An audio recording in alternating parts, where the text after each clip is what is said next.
Inhale again. Exhale. Inhale. ओम श्री परमात्मने नमः। ओम श्री परमात्मने नमः। अथ प्रश्नोपनिषद शांति पाठ। चलिए शांति पाठ करते हैं।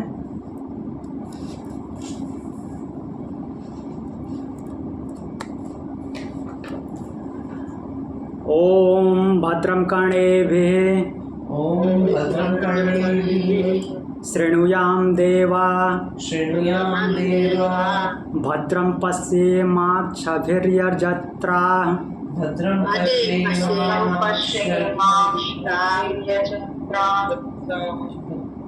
स्थिरैरङ्गैः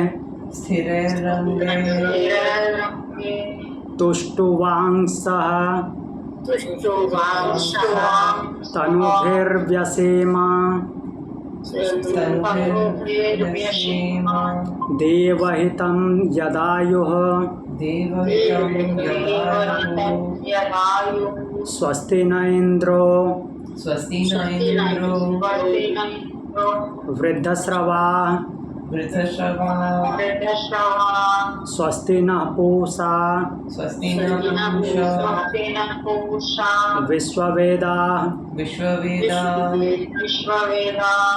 स्वस्ति नस्तार्क्ष्यो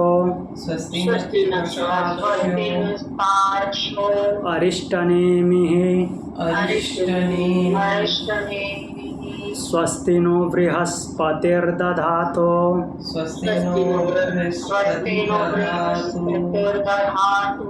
ओम शांति शांति शांति। ओम शांति शांति शांति। तो अब हम चलते हैं द्वितीय प्रश्न पर। द्वितीय प्रश्न पढ़ रहे थे।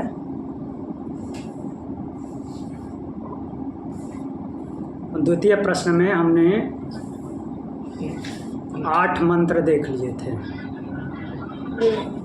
उन 8 मंत्रों से कुछ पूछना है अभी।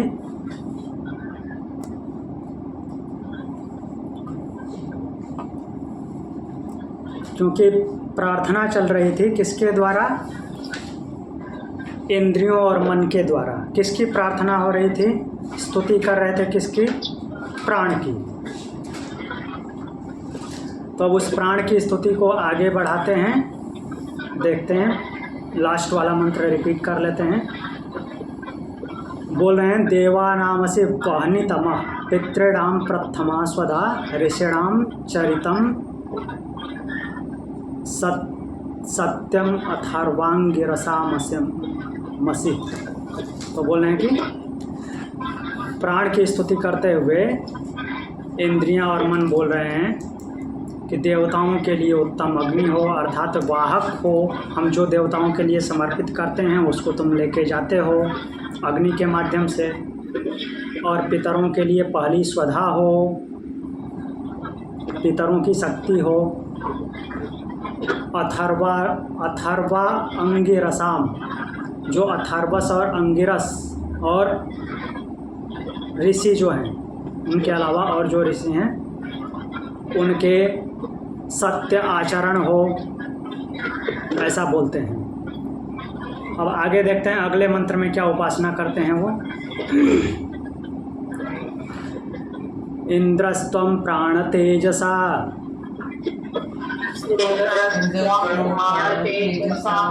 रुद्रोऽसि परिरक्षिता त्वमन्तरिक्षे चरसि सूर्यस्त्वं ज्योतिषां पतिः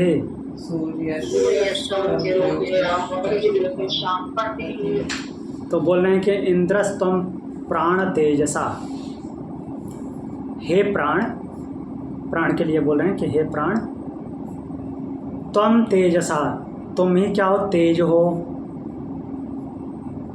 जो प्रकाश आभा मंडल है तो वो तेज हो। और उस तेज से और क्या किए हो? इंद्र रुद्र परिरक्षितः असि। उस तेज के ही माध्यम से तुम क्या हो? इंद्र हो, रुद्र हो और रक्षा करने वाले तुम ही हो। तो यहाँ पे रक्षा करने वाले की जगह पे शिव भी आ सकता था, लेकिन ठीक है, परिरक्षिता है, ठीक है, क्योंकि एक बार रुद्र आया हुआ है। तो प्राण को बोल रहे हैं कि तुम ही अपने तेज से इंद्र हो, अर्थात इंद्रियों के स्वामी। इंद्र अर्थात इंद्रियों के स्वामी। इंद्र शब्द से ही बना है इंद्रियां। कोई केवल अलग से वो देवता नहीं समझना है जो बारिश कराने वाला देवताओं का राजा है, वही नहीं। ये इंद्रियों का राजा इंद्र है। रुद्र जो रुदन कराता है, रुदन कराता है, हमको रुलाता है, वो रुद्र है।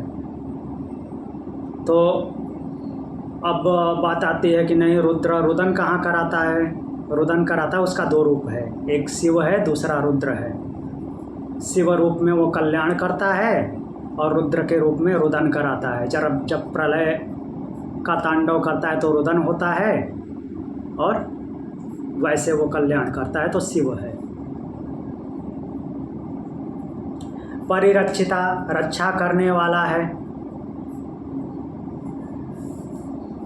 रक्षा करने वाला भी प्राण को ही बोल रहे हैं। त्वम तो ही अंतरिक्षे चरसे, अंतरिक्ष में विचरण करता है, केवल शरीर में ही विचरण नहीं करता, पूरे अंतरिक्ष में तुम ही विचरण करते हो।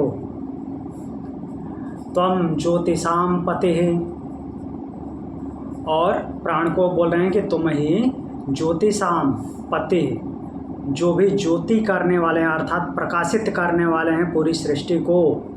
किसकी बात कर रहे हैं? जो भी प्रकाशित करने वाले हैं उनके स्वामी, प्रकाशित करने वालों के स्वामी सूर्य तुम ही हो। सबसे ज़्यादा प्रकाश वही करता है।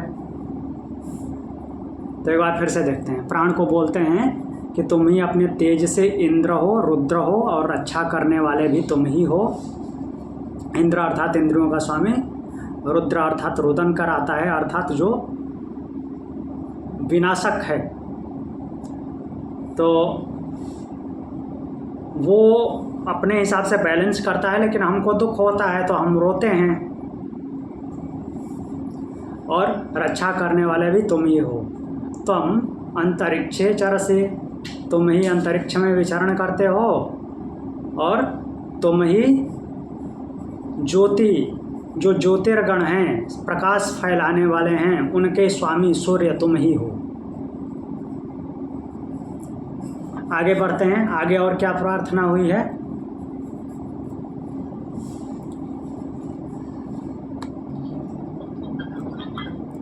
तो अगले मंत्र में बोलते हैं यदा त्वमभिवर्षस्य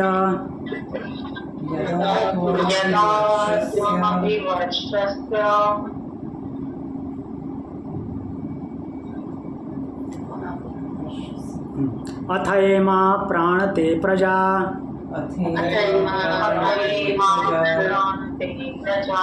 आनंदरूपास्तिष्ठन्ति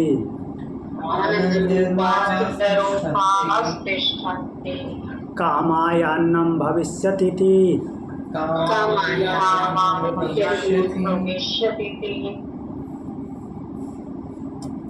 बोल रहे हैं कि यदा त्वमभिवर्षस्य, वर्षसि अथ एमा प्राण ते प्रजा। प्राण को बोल रहे हैं कि यदा त्वम, जब तुम अभिवर्षसि, वर्षा करते हो। अब सब कुछ वही है तो वर्षा भी वही करेगा, उसी की वजह से वर्षा हो रही है। जब तुम वर्षा करते हो, अथ ते इमा प्रजा कामाय अन्नम भविष्यति, तो प्रजा की कामना के अनुसार यथा योग्य अन्न उत्पन्न होता है।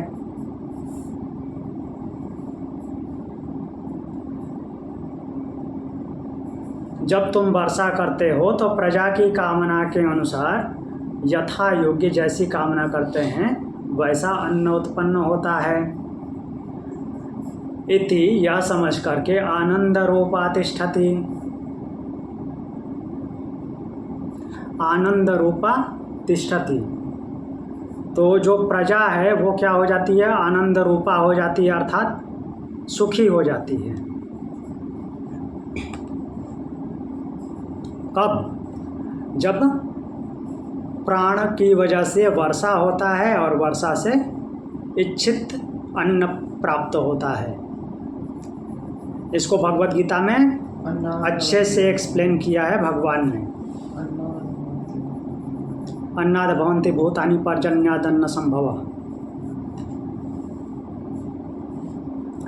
तो वहाँ अभी हम नहीं जा रहे हैं।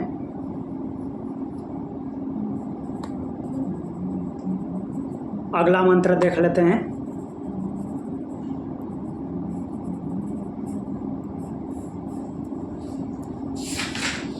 ग्यारह नंबर।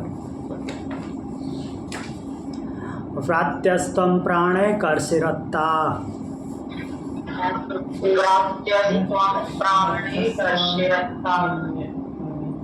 विश्वस्य सत्पतिः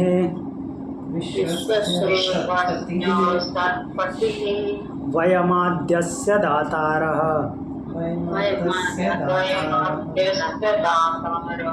पिता त्वं मातरीश्वनः।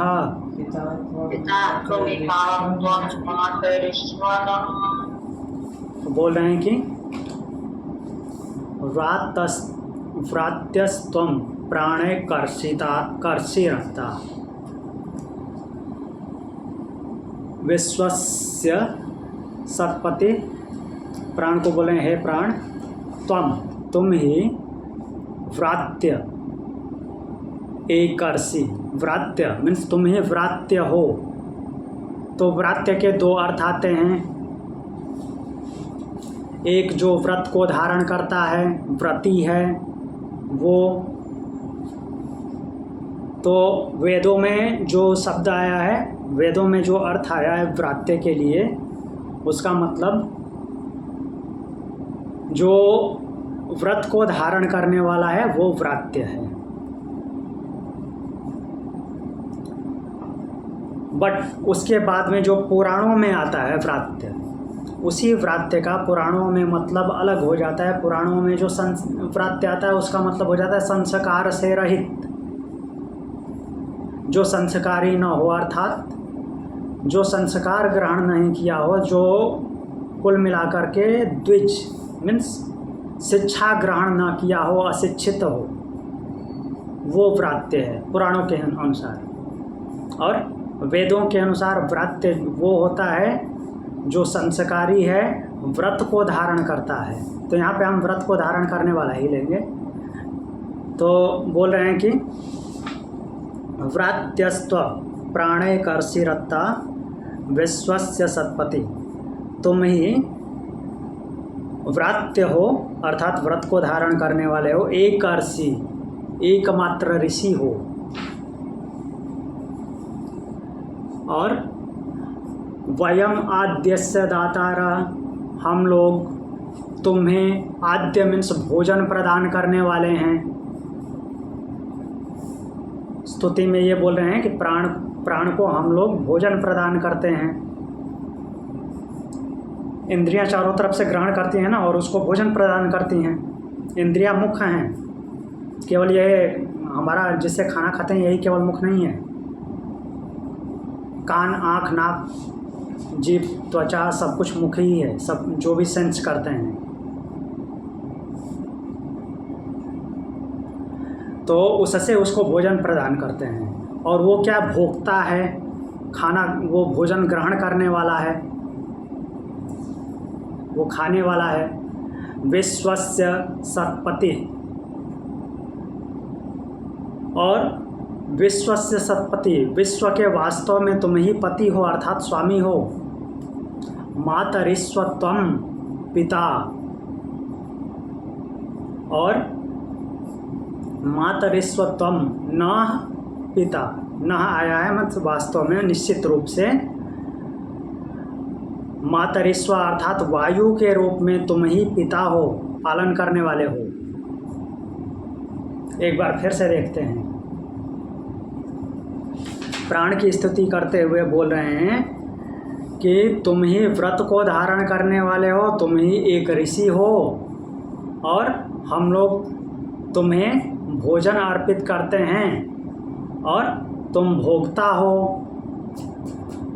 और समस्त विश्व के तुम ही पति हो, सतपति, श्रेष्ठ पति हो अर्थात श्रेष्ठ स्वामी हो। मातरिस्वत्वम नः पिता, और वायु रूप में तुम ही हमारे पालन करने वाले हो। ऐसा करके प्रार्थना करते हैं। एकमात्र ऋषि का क्या मतलब है? एकमात्र ऋषि, ऋषि का मतलब होता है, हाँ, ऋषि शब्द आया है, एकमात्र ऋषि। ऋषि उसे बोलते हैं जो ऋत को समझता हो। ऋत मतलब कि जो सत्य है उसको धारण करने की जो क्षमता रखता है वो ऋषि है। वही ऋत जो ऋतंभरा है। ऋत से भरा हुआ जब प्रज्ञा ऐसी हो जाती है, ऋत से भर जाती है, मीन्स सत्य को पकड़ने लगते, जो स्थायी है उसको पकड़ने लगती है, तो उस प्रज्ञा को ऋतंभरा बोलते हैं। और वैसी बुद्धि वाला जो होता है वो ऋषि होता है। क्लियर? सत्य हो। हाँ, ऋत मतलब होता है सत्य। हाँ, ये विभूति योग में जो भगवान कहते हैं ना, मैं ये हूँ, ऐसा लग रहा है ये। हाँ जी, वो प्राण की विभूतियाँ बता रहे हैं, मीन्स अपनी तरफ से उसकी स्तुति करते हुए ऐसा बोल रहे हैं कि आप ही सब हो। प्राण को एक्चुअली उन्होंने ब्रह्म स्वरूप मान लिया है ना। लेकिन एक्चुअल में वो ब्रह्म नहीं है ना, वो ब्रह्म की शक्ति है ना। हाँ, ब्रह्म की शक्ति है, लेकिन वो इतना प्रभाव दिखाया है कि वैसा मान के स्तुति कर रहे हैं। जैसे हम प्रभावशाली व्यक्ति को भगवान बोलते हैं, ओके, वैसे प्राण कितना इम्पोर्टेंट क्यों है? और भी तो तत्व है, आकाश तत्व कितना सूक्ष्म है, लेकिन प्राण ही क्यों इतना ये है इम्पोर्टेंट? प्राण इसलिए इम्पॉर्टेंट है कि जो गति है, मूवमेंट है, जिससे फंक्शन हो रहा है, वो प्राण की वजह से हो रहा है। चाहे जीवित प्राणी हो या निर्जीव पिंड हो। तो जहाँ पे निर्जीव पिंड है, जिसमें वो इंटरनल कोई ऑर्गन्स नहीं है, उसमें भी मूवमेंट हो रहा है, वो प्राण की वजह से हो रहा है। लेकिन उसमें और तत्वों का भी तो कंट्रीब्यूशन है। हाँ, कंट्रीब्यूशन है। वो और तत्व भी वायु की वजह से, मीन्स वायु के साथ मिलकर के, अर्थात प्राण के साथ मिलकर के काम कर रहे हैं। उनके अकेले की शक्ति नहीं है कि वो कुछ कर लें। जैसे इसका दूसरा एकदम से जिगरी दोस्त जो है अग्नि की हिम्मत नहीं है कि वायु के बिना जल जाए।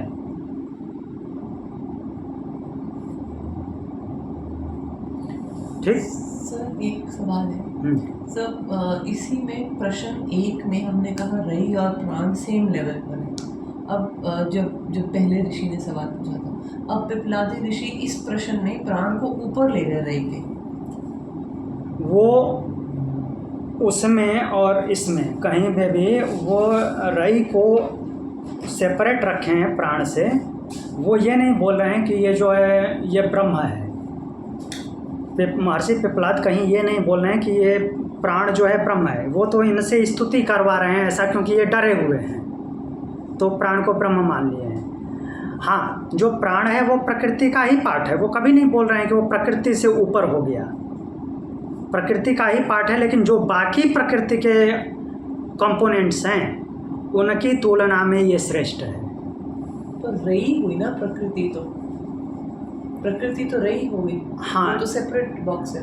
बट रई यहाँ पे इन्होंने नाम दिया है समझाने के लिए। अपने शिष्य जो ये ऋषि प्रश्न पूछ रहे हैं, इन शिष्यों को समझाने के लिए उन्होंने प्राण के अलावा जो प्रकृति है उनमें से उन्होंने प्राण को निकाल लिया, प्राण को अलग रखा, क्योंकि उसकी उन्हें श्रेष्ठता दिखानी है, इसलिए उन्होंने उसको अलग रखा, क्योंकि प्राण के ऊपर ही प्रश्न हो रहा है तो प्राण को अलग रखना पड़ेगा।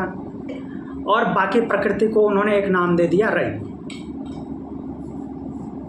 और उसी को एक्सप्लेन कर रहे हैं प्राण को सेपरेट रखते हुए।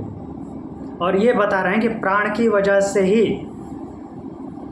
जितने भी प्रकृति के कंपोनेंट हैं उन सब में जो भी मूवमेंट हो रहा है, फंक्शन हो रहा है, स्पंदन हो रहा है, वो प्राण की वजह से हो रहा है। ठीक, थैंक यू सर। और कुछ? हाँ, जैसे आकाश है, आकाश भी है, आकाश ने धारण किया हुआ है, लेकिन आकाश क्या है कि वो कुछ मूवमेंट नहीं करा सकता, केवल धारण किया हुआ है। फंक्शन जो हो रहा है हमारे अंदर वो वायु की वजह से हो रहा है। लेकिन सर अभी तक तो हम यही पढ़ते आ रहे थे ना कि प्राण मतलब प्रकृति से बिल्कुल अलग है, ये सब जो पंच महाभूत वगैरह इन सबसे अलग है ना, प्राण तो सबसे नहीं, पार्ट ही नहीं है ना प्राण तो प्रकृति का। प्राण जो है वायु का अंग है, वायु ही तो प्राण है। तब वो जो आपने 5 वायु बताई थी। हाँ, पंचवायु को एक्चुअल में पंच प्राण बोलते हैं, हम नॉर्मल भाषा में उसको पंचवायु बोल देते हैं, लेकिन उसकी प्रतिष्ठा प्राण के रूप में है। स्पेशल शब्द प्राण बोलते हैं। का एक पार्ट मानते हैं ना। हाँ, प्राण का पार्ट नहीं होता, वायु विस्तृत रूप में है, उसका पार्ट है प्राण। ब्रह्म का पार्ट नहीं मानते जैसे आत्मा है? नहीं, ब्रह्म का पार्ट नहीं है, ब्रह्म का पार्ट कुछ नहीं होता, ब्रह्म मुक्त है। ब्रह्म का कुछ पार्ट हो जाएगा तो फिर ब्रह्म लिप्त हो जाएगा, मुक्त कैसे होगा? जैसे जब मुक्ति मिलती है, जैसे जैसे योग से मुक्ति पाते हैं वो ब्रह्म में जाके तो है ना जो प्राण है। हाँ, फिर से रिपीट कीजिए, क्या बोल रहे हैं? जब प्राण जैसे योग करके लोग जब प्राण छोड़ते हैं तो उसके बाद ये तो बोलते हैं ना मुक्ति मिलना मतलब जब ब्रह्म में समा जाता है प्राण वापस। प्राण ब्रह्म में नहीं समाता, प्राण प्रकृति का पार्ट है, प्रकृति के पास रह जाता है। और जो आत्मा बोलते हैं वो आत्म तत्व बिल्कुल ही निर्विकार हो गया। मीन्स जो प्रकृति का उसके पास था, ये हमको जो दिखाई दे रहा है स्थूल रूप में, इसके अलावा जो हम सोचते हैं, जिससे सोचते हैं, वो सब कुछ प्रकृति का ही है। सूक्ष्म रूप में जो है वो भी प्रकृति का ही है। इन सबसे मुक्त हो जाना, जब इन सबसे मुक्त हो गए तो वो हम कैसे हो गए? उस अव्यक्त के जैसे। हमारे पास अब कुछ रहा नहीं इस प्रकृति का, तो हम भी अव्यक्त हो गए, अचिंत्य हो गए। तो सेम जो वो था वही हो गए। जैसा मैं था शुरू में, आया था, इस प्रकृति से जुड़ा था, इस प्रकृति का सब कुछ प्रकृति को दे करके वैसा ही हो गया, इसलिए उसमें मिल गया। अब मैं भी अव्यक्त। जैसे मान लीजिए कि घड़े में पानी भर के आपने तालाब में छोड़ दिया, मिट्टी के घड़े में, अंदर भी पानी है बाहर भी पानी है, वो घड़ा फूट गया, ये घड़ा फूट गया, तो घड़े के अंदर का पानी कहाँ क्या हो जाएगा? मिक्स हो जाएगा तालाब में। अब उसको कहीं ढूंढ सकते हैं, कहाँ गया? वैसे ही है ये आत्मा और ये जीवात्मा मीन्स जब तक इस घड़े के साथ है तब तक जीवात्मा बोला जाएगा। और जैसे ही घड़ा टूटा, वो आत्म तत्व बन करके वो परमात्मा तत्व, क्योंकि वो वैसा ही है एक्चुअल में, जैसा परमात्मा है वैसा ही है वो, तो वो खुद परमात्मा ही बन गया। जैसे पानी को नहीं ढूंढ सकते, वो घड़े के पानी को तालाब में आप कहीं ढूंढ नहीं सकते, वैसे ही उस परम ब्रह्म में ये जो साधक जो मुक्त हुआ उसको ढूंढ नहीं सकते। जैसे अब शरीर है, जैसे आपने बोला, हाँ, शरीर है पंच महाभूत का बना हुआ, ये प्राण किससे चल रहा है? और प्राण और आत्मा अलग अलग है ना? तो फिर मतलब आत्मा का काम क्या बचा है? हाँ, तो आत्मा का काम है, आत्मा ही वो ऊर्जा है, जो एनर्जी है वो परमात्मा के पास है। ठीक, तो ये प्राण है जो वायु का पार्ट है, वायु का पार्ट प्राण, एक प्रकार से वायु ही समझें। जैसे कि हम इस शरीर को संचालित करने के लिए शक्ति मिल रही है, तो जो जब तक इस शरीर के साथ है तो उसको आत्मा बोल रहे हैं, लेकिन वो वास्तव में क्या है? परमात्मा है। जैसे हमने पानी के एग्जाम्पल से समझा, वास्तव में तो वो परमात्मा ही है, लेकिन इस शरीर के साथ जब तक है तो वो जीवात्मा बोली जाती है। वैसे ही ये वायु जब अलग से कुछ स्पेसिफिक मूवमेंट कर रहा है तो वो प्राण के नाम से जाना जा रहा है, बस इतना ही है। तो हाँ, वो प्राण प्रकृति का ही पार्ट है। तो ये क्या है कि आत्मा जो शक्ति प्रदान कर रही है वो बाकी सब में भी उसकी शक्ति है, लेकिन इसमें जो शक्ति है वो विशेष फंक्शन कर रही है, इसलिए इसको सर्वोपरि माना जा रहा है। मतलब प्राण को भी जो फ्यूल मिल रहा है वो आत्मा से ही मिल रहा है। हाँ, आत्मा से ही मिल रहा है। इसमें आगे श्लोक आएगा, वो देखेंगे। और पीछे भी आया है, हमने नचिकेता को जो उपदेश दे रहे हैं यमराज, उसमें भी आया है। 1 मिनट में आपको बताता हूँ। अध्याय 2 वल्ली 2 श्लोक नंबर 5 चलते हैं। इसीलिए जो बार बार आता है ना कि ये रिपीट क्यों कर रहे हैं, रिपीट क्यों कर रहे हैं, इसीलिए रिपीट करते हैं कि ताकि आपको याद रहे। भूल गए, अभी एक बार फिर से देखेंगे उसको। 149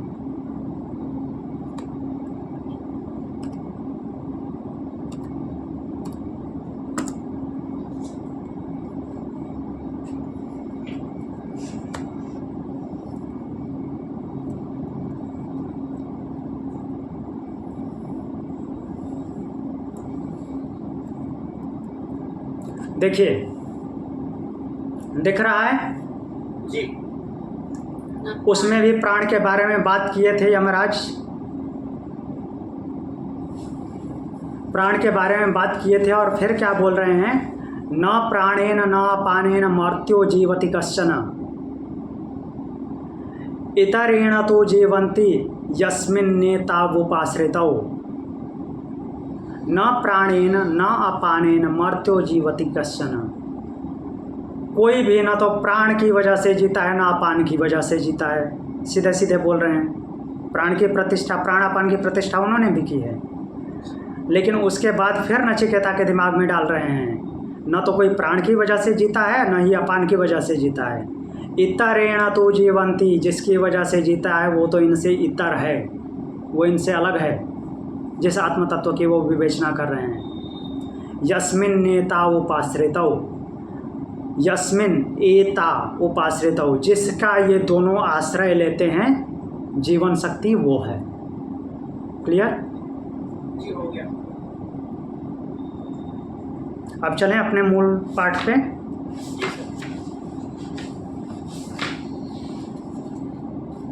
तो इसमें आगे आएगा, लेकिन हमने पीछे भी पढ़ा है कठोपनिषद में, तो इसलिए मैंने पीछे से दिखा दिया है।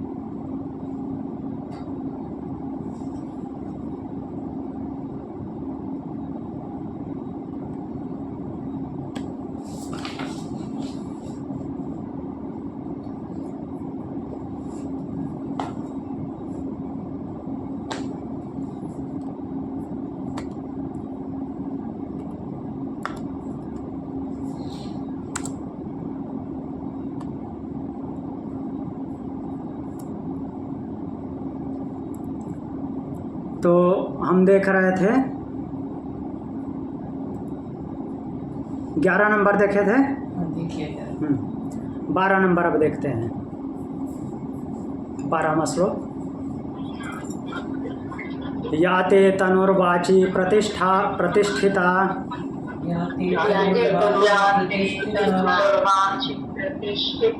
या श्रोत्रे या चक्षुषी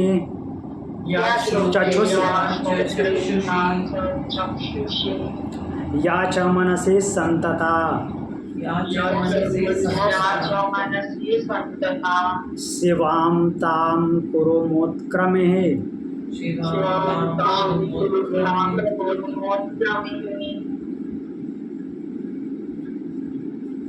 तो यहाँ पे बोल रहे हैं या ते तनुर्वाची प्रतिष्ठिता या श्रोत्रे या चक्षुषी। बोले हैं प्राण से, प्राण की स्तुति कर रहे हैं। बोले कि प्राण, हे प्राण, जो तुम्हारा स्वरूप है वाची प्रतिष्ठिता, वो वाणी में स्थित है। जो हम बोलते हैं वो भी उसकी वजह से, क्योंकि यहाँ पे भी मोमेंट है, जहाँ पे भी मोमेंट आएगा वो प्राण रहेगा। तो उसको बोल रहे हैं कि तुम्हारा स्वरूप या ते तनु वाची प्रतिष्ठिता, वो वाणी में स्थित है। च या श्रोत्रे या चक्षुषी, जो जो प्रार्थना कर रहे हैं वो खुद उसको बता रहे हैं कि मेरे अंदर वो स्थित हो, यही प्रार्थना कर रहे हैं। वाणी प्रार्थना कर रहा है, चक्षु प्रार्थना कर रहा है, श्रोत्र प्रार्थना कर रहा है, मन प्रार्थना कर रहा है, एक ये हैं। तो वाणी में स्थित हो तथा श्रोत्रम या चक्षुषी च मनसी संतता, और कहाँ कहाँ व्याप्त हो, श्रोत्र में, कान में भी व्याप्त हो। ये शब्द हवा के माध्यम से, मीन्स प्राण के ही माध्यम से सुनाई दे रहा है। या चक्षुषी, और आँख में भी विद्यमान हो, तो आँखों का जो मूवमेंट है वो भी प्राण की वजह से हो रहा है। च मनसी, और मन, यहाँ पे सूक्ष्मता देखिए, मन में जो विचार आ रहे हैं, जो क्रियाकलाप हो रहे हैं, वहाँ से जो फंक्शन हो रहा है, डाटा का ट्रांसफ़र हो रहा है, वो सब भी किसकी वजह से हो रहा है? प्राण की वजह से हो रहा है। तो इन सब में तुम ही व्याप्त हो। ताम शिवाम कुरु माँ उत्क्रमी, और फिर रिक्वेस्ट कर रहे हैं उससे क्या बोल रहे हैं कि हे प्राण, तुम कल्याणमयी हो, कल्याण करो। माँ उत्क्रमण मत करो, अर्थात बाहर मत निकलो। एक बार फिर देखते हैं, प्राण को बोल रहे हैं कि तुम वाणी में प्रतिष्ठित हो, कान में, श्रोत्र में प्रतिष्ठित हो, आँखों में प्रतिष्ठित हो, और मन में भी प्रतिष्ठित हो, हर जगह व्याप्त हो। ताम शिवाम कुरु, उन सब का कल्याण करो। माँ उत्क्रमण मत करो, बाहर मत निकलो। ऐसे प्रार्थना कर रहे हैं।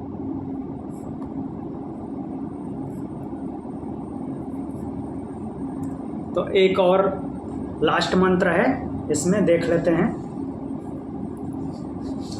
प्राणस्येदं वसे सर्वं,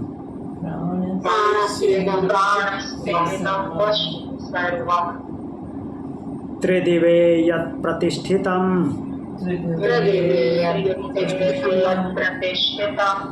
मातेव पुत्रान् रक्षस्व,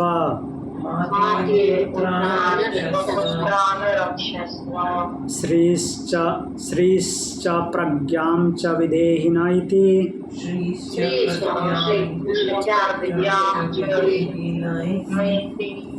तो यहाँ पे फिर बोलेंगे प्राणस्येदं वसे सर्वं त्रिदिवे यत् प्रतिष्ठितम।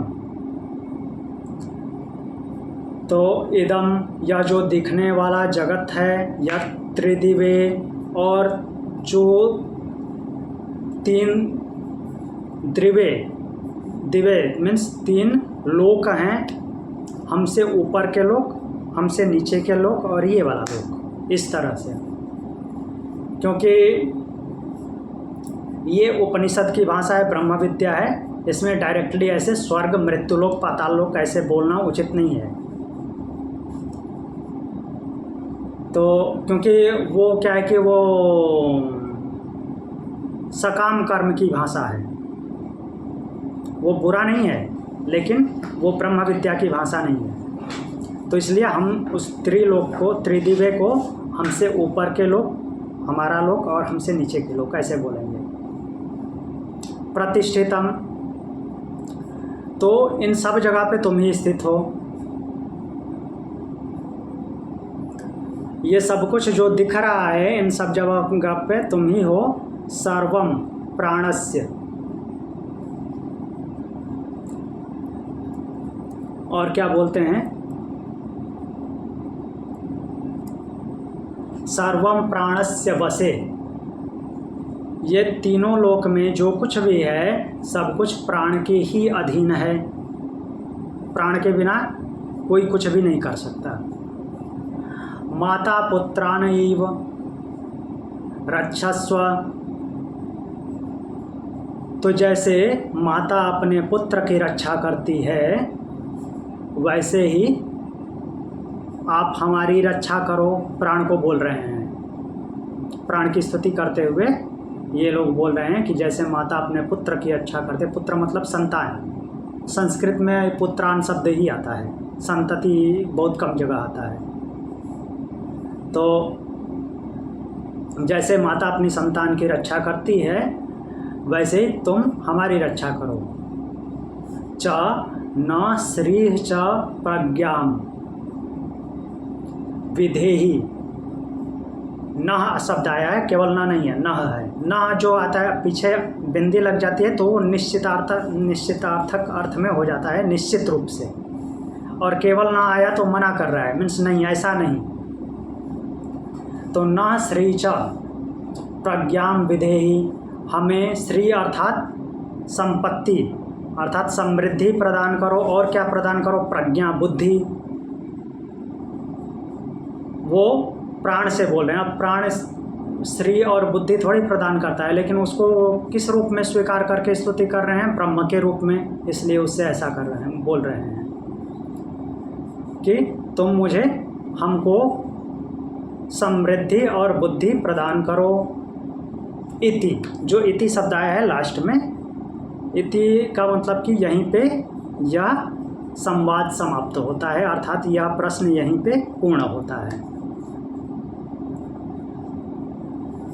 तो एक बार समरी देख लेते हैं। तो ये जो द्वितीय प्रश्न था, द्वितीय प्रश्न में विदर्भ निवासी भार्गव ऋषि ने महर्षि पिप्पलाद से पूछा था, क्या पूछा था कि कुल कितने देवता प्रजा को धारण करते हैं और कितने देवता इसको प्रकाशित करते हैं, अर्थात दिखाते हैं, इसको व्यक्त करते हैं, और उनमें से वरिष्ठ कौन है।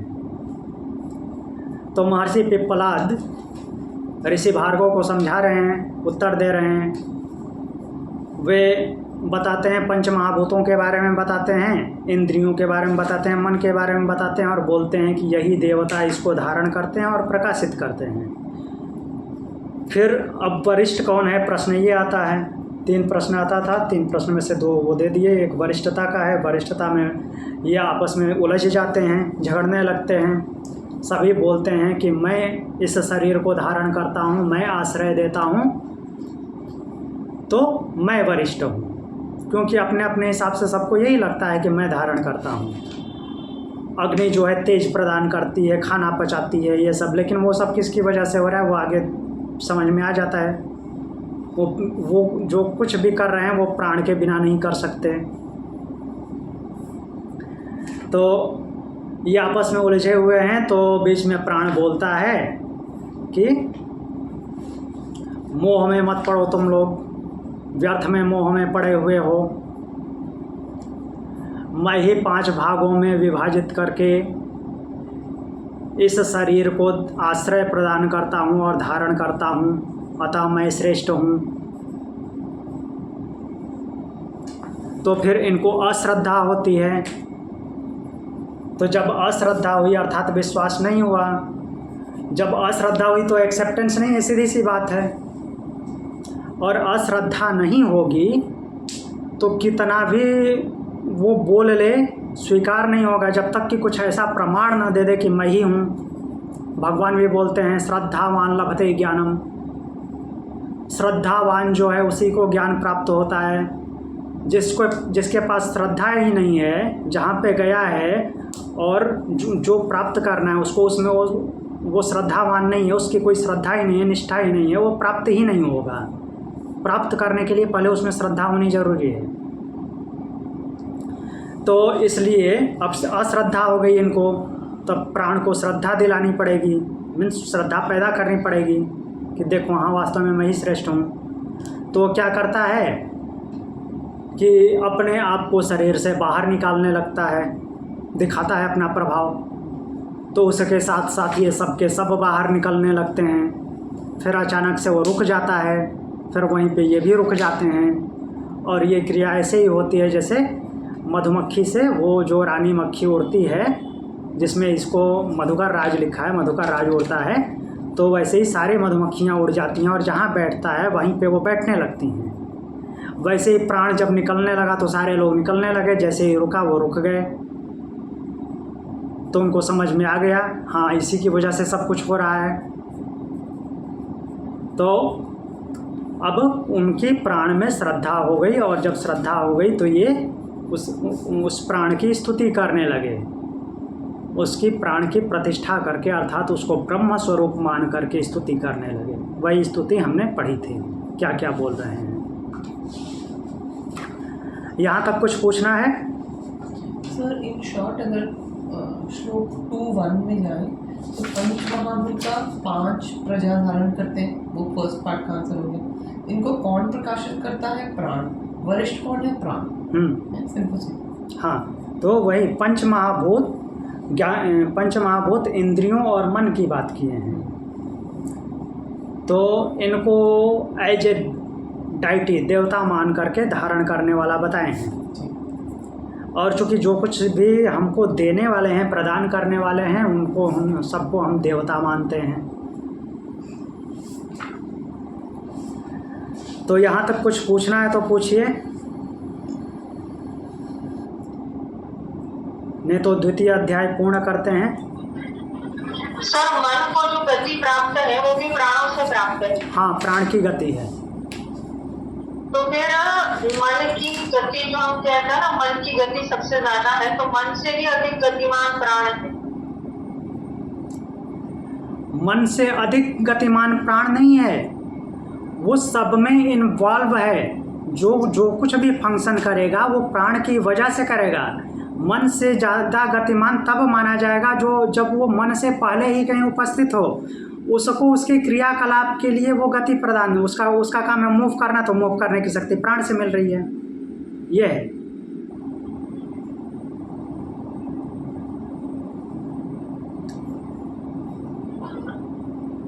जिसका जो कार्य है उस कार्य को करने की जिसमें गति है, उस वो गति कहाँ से मिल रही है? मीन्स मूवमेंट जो हो रहा है वो मूवमेंट प्राण की वजह से आ रहा है, इसलिए प्राण श्रेष्ठ है।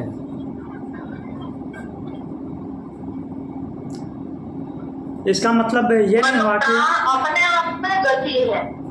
हाँ, हम प्राण की गति किससे ज्यादा ये नहीं कह सकते, क्योंकि वो अपने आप में गति है। जी, ठीक है।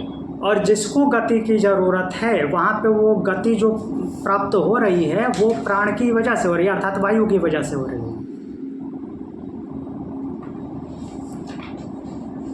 तो यहाँ पे द्वितीय प्रश्न पूर्ण होता है। इति द्वितीयो प्रश्नः।